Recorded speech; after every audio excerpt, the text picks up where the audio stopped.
Since we last spoke, the inaccuracies and misinformation surrounding the Voice referendum haven't let up. So let's see if we can cut through the last couple of weeks. One of the more disheartening moments in a campaign, which frankly has been riddled with them, was when Peter Dutton took an erroneous headline and turned it into an attack on Indigenous academic and Voice working group member, Prof Marcia Langton. If you missed this sorry saga, here's what happened.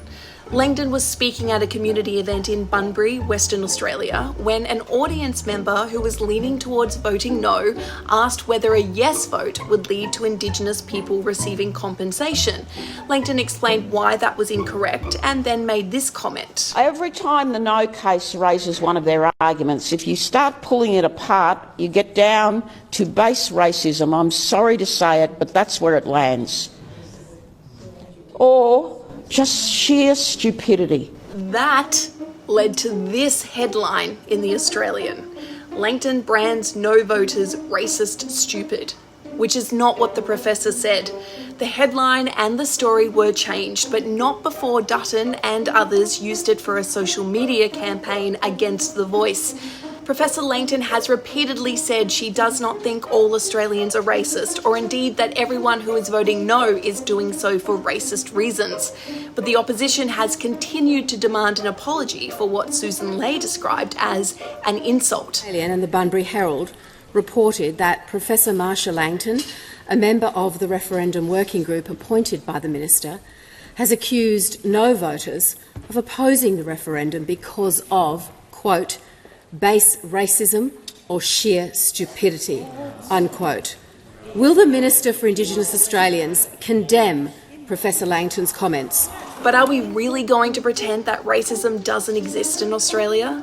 Langton was acknowledging those attitudes exist and that some of the arguments against The Voice exploit those attitudes.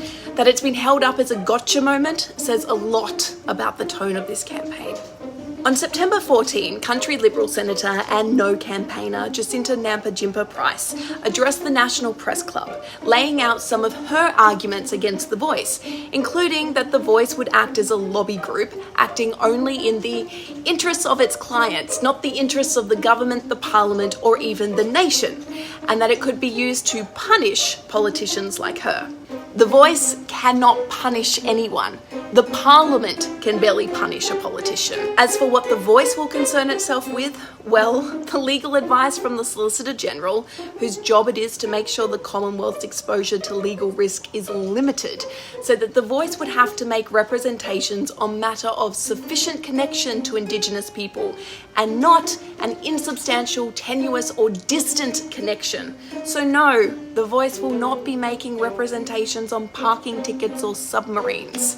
The Senator also said she did not believe that there had been ongoing negative impacts of colonisation on Indigenous people. A lot has been said about this already, so we'll let former Morrison Minister and Liberal Party member Ken Wyatt sum it up. And he said, "You cannot ignore those facts that are part of Australia's history, its public record, and the details of the stories that have been told." And then the issue of treaty reared its head again, but unlike the rest of the campaign, it wasn't being raised as something that a yes vote would bring about. It was leading no campaigner Warren Mundine who brought it up. So we're more likely to get treaties if people vote no?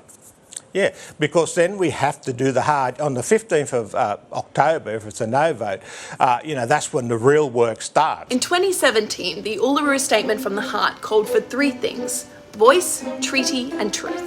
And it was in that order for a reason.